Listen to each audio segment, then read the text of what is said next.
याद रखिएगा, अजान की आवाज सुनने के बाद आप सिर्फ 2 ही काम कर सकते हैं, इसके अलावा तीसरा काम आपके लिए जायज नहीं है। अगर आप खाना खा रहे हैं और इसी बीच अगर अजान की आवाज हो आ जाती है तो आप खाना मुकम्मल कर लीजिए, पेट भरकर आप खा लीजिए, क्योंकि पेट की भूख बहुत बुरी चीज है। अगर ये कह देता अल्लाह ताला खाना खा के ना छोड़ो, उसी में जाओ, बीच में जाओ, तो हम नमाज पढ़ते दिमाग लगा रहता खाने में, जल्दी इमाम, और कहीं उसने पढ़ दिया होता अलिफ लाम मीम ज़ालिकल किताबुल ला, कमीने इतनी लंबी सूरत, हमें भूख लगी है। तो इसलिए क्या कहा, पहले खाना खा लो, और दूसरी अजान की आवाज़ आ रही है और हमें क़ज़ाए हाजत, पेशाब या लेटरिन की ज़रूरत है, तो पहले हम वो कर लें, वरना ऐसे करे रहोगे और पेट अंदर की तरफ धसाए रहोगे, कहीं यही ना निकल जाए। तो इसलिए ये काम कर लो। ज़रूरियात में ये चीज़ आती है।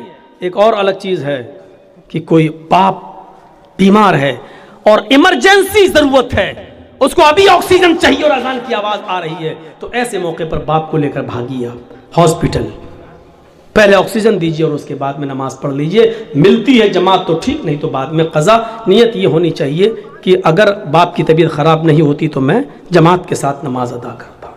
ये चीज़ें, लेकिन मैच देखना, कैरम बोर्ड खेलना, खेती बाड़ी करना, खेत में दाना डालना, बीज बोना, खेत जोतना, इसमें लगे हैं और अजान की आवाज़ आ रही है और हम परवाह नहीं कर रहे हैं, तो इसको कहते हैं नमाज से एराज।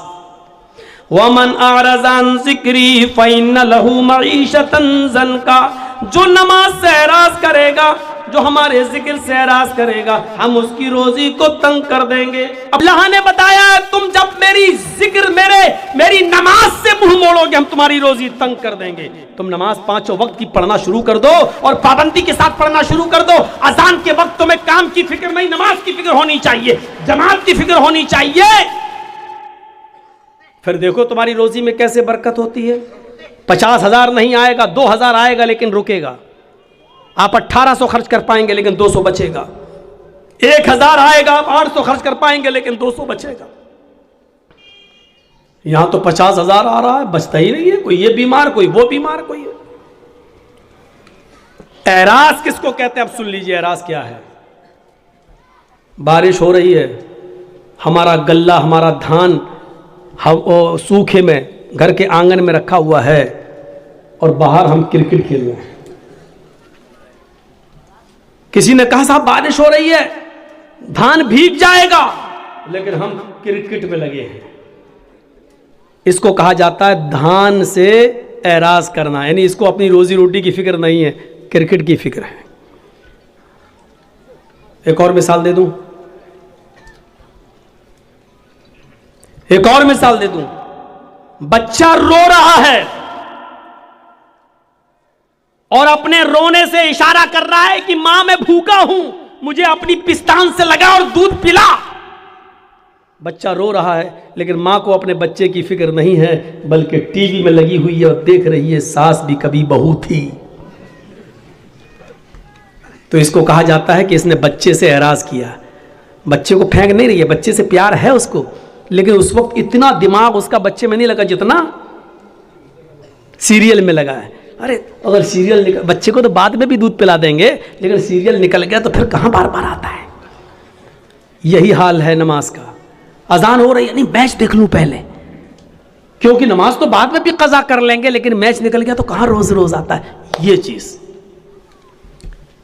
इसको कहते हैं नमाज से एराज। हमारा मकान जल रहा है और हम क्रिकेट खेल रहे हैं।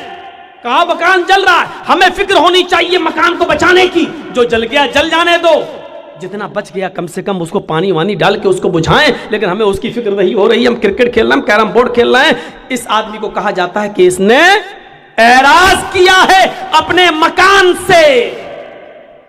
अब आप समझ गए ना एराज किसको कहते हैं। जिस वक्त हमें जिस चीज की जरूरत है उससे दूर हो जाना और दूसरी चीज में लगे रहना जो गैर जरूरी है। अजान की आवाज आती है हय्या अलस्सलाह, और हम उस वक्त मैच देख रहे हैं, इतनी जगह अल्लाह रब्बुल आलमीन ने फरमाया हर मुसलमान गौर करे, क्या उसके पास ईमान है? ईमान तो है। अब गौर करे, क्या वो अमले स्वाले भी करता है? अमले स्वाले क्या हुआ? बोलिए मत। ईमान और अमले स्वाले ये दोनों लाजिम और मलजूम। अब आपको एक मिसाल दूंगा मैं, ईमान क्या है और अमले स्वाले क्या है। ईमान एक इकरार का नाम है। थोड़ी सी स्पीड में स्लो करूंगा ताकि आपको समझा सकूं। सुनिए, ईमान नाम है इकरार का। ईमान एक मुआहिदा है। मुआहिदा कैसे समझाऊं आपको? मान लीजिए मैं एक मजदूर हूं, समझिए, समझा रहा हूं। मान लो मैं लेबर हूं, एक मजदूर हूं, और आप मालिक हैं। मौलाना सलीमुद्दीन साहब बैठे, ये मालिक हैं। सलीमुद्दीन साहब ने हमसे कहा कि जर्जीत साहब ये मेरा मकान बनाना है, दीवार खड़ी करना है, ये करना है, वो करना है। आप लेबर हैं, आप मजदूर हैं, मिस्त्री हैं, बताइए आप क्या पैसा लेंगे? मैंने कहा 1000 रुपये पर डे। सुबह 9 बजे आऊँगा, शाम को 5 बजे तक आपका काम करूँगा, दीवार खड़ी करूँगा, और 10 दिन में हम आपका ये काम पूरा कर देंगे। मौलाना सलीमुद्दीन साहब ने कहा ठीक है, डन। 1000 रुपये हम पर डे के हिसाब से 10 दिन में 10,000 रुपये हम आपको देंगे, आप कल से आ जाइए। हमारा मुआहिदा हो गया, हमारा मुआहिदा हो गया, इकरार हो गया, हमने भी इकरार कर लिया। ये है मुआहिदा, अहदो पैमान। तुम 10 दिन काम करो, हम तुम्हें 10 दिन के बाद 10 दिन की मजदूरी दे देंगे। मैंने इकरार कर लिया, इन्होंने तय कर लिया। हम कल नहीं पहुंचे, परसों नहीं पहुंचे, तीसरे दिन नहीं गए, 10 दिन तक नहीं गए, और 11वें दिन सलीमुद्दीन साहब के पास पहुंच गए और कहा साहब आज 11वां दिन है, 10 दिन की मजदूरी हमें दे दीजिए। हंस रहे ना? समझ में आ गया ना कि मजदूरी मांगने वाला मौलवी जर्जीस पागल है? क्यों हंस रहे हैं आप? इसलिए हंस रहे हैं कि आपने तो काम किया ही नहीं, तो मजदूरी क्यों? जर्जीस साहब को तो रांची में पागल खाने में भर्ती करो, ये तो पागल हो गया है। अब जर्जीस साहब कह रहे नहीं दोगे तो हम मुकदमा दायर कर देंगे, क्योंकि आपने वादा किया था कि हम 11वें दिन पैसा मजदूरी देंगे। सलीमुद्दीन साहब कह रहे मैंने वादा किया था, लेकिन आपने भी तो इकरार किया था कि मैं 10 दिन काम करूंगा। आपने काम कहां किया? जर्जीस साहब कह रहे हैं अरे मैंने काम किया हो या ना किया हो, लेकिन इकरार तो किया था कि करूंगा। नहीं किया तो क्या हुआ? मैं मना कहां कर रहा हूं? मैंने कहां कहा कि मैंने किया, लेकिन इकरार ये तो नहीं कहा था कि नहीं करूंगा, ये तो कहा था कि करूंगा। जब इकरार था मेरा तो मुझे मजदूरी दीजिए, सिर्फ इकरार की वजह से मजदूरी दीजिए। तो आपको कोई मजदूरी दे देगा? जब कोई एक आदमी ईमान ले आता है, यानी मोमिन बन जाता है, तो एक मुआहिदा कर लेता है। मुआहिदा हो गया किस बात का? ईमान लायो, तय हो चुका है। क्या तय हो चुका है? तुम नमाज पढ़ोगे 5 वक्त की, तुम रमजान के पूरे महीने के रोजे रखोगे, तुम ज़कात दोगे अपने माल की पूरी, अगर इस्तिताअत होगी तो तुम हज करोगे, गरीबों की मदद करोगे, पड़ोसियों का ख्याल रखोगे, यतीमों पर जुल्म और ज्यादती नहीं करोगे, किसी के ऊपर जुल्म नहीं करोगे। ईमान लाने के बाद एक मुआहिदा हो गया। तुमने कलमा पढ़ा ला इलाहा इल्लल्लाह मुहम्मदुर रसूलुल्लाह, अल्लाह ने गोया के एक मुआहिदा दे दिया है, तुम्हें अहद कर लिया है मेरे बंदो, जब तक तुम इस ला इलाहा इल्लल्लाह और मुहम्मदुर रसूलुल्लाह पर चलोगे। ला इलाहा इल्लल्लाह का माना अल्लाह के अलावा किसी और की इबादत नहीं करोगे, और मुहम्मदुर रसूलुल्लाह का मतलब हर काम मुहम्मदुर रसूलुल्लाह की तरीके पर करोगे, तो हम इसके बदले में तुम्हें जन्नत देंगे।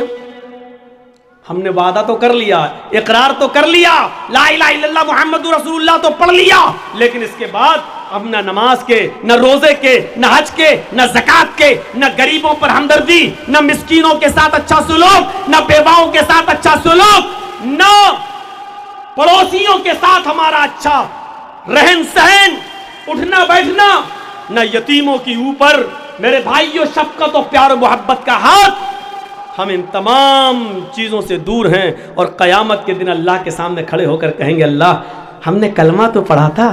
अल्लाह कहेगा मेरे बंदे ठीक है कलमा पढ़ा था ला इलाहा इल्लल्लाह मोहम्मद रसूलुल्लाह, लेकिन तूने अमल तो नहीं किया। अल्लाह अमल नहीं किया तो क्या हुआ, इकरार तो किया था तू हमें जन्नत दे, तूने कहा था कि ला इलाहा इल्लल्लाह मोहम्मद रसूलुल्लाह जो पढ़ेगा उसको जन्नत, मन क़ाला ला इलाहा इल्लल्लाह दखलल जन्नह, जिसने कहा ला इलाहा इल्लल्लाह वो जन्नत में जाएगा। ये तेरे नबी ने कहा था जो ला इलाहा इल्लल्लाह पढ़ेगा वो जन्नत में जाएगा। अल्लाह मैंने पढ़ा था।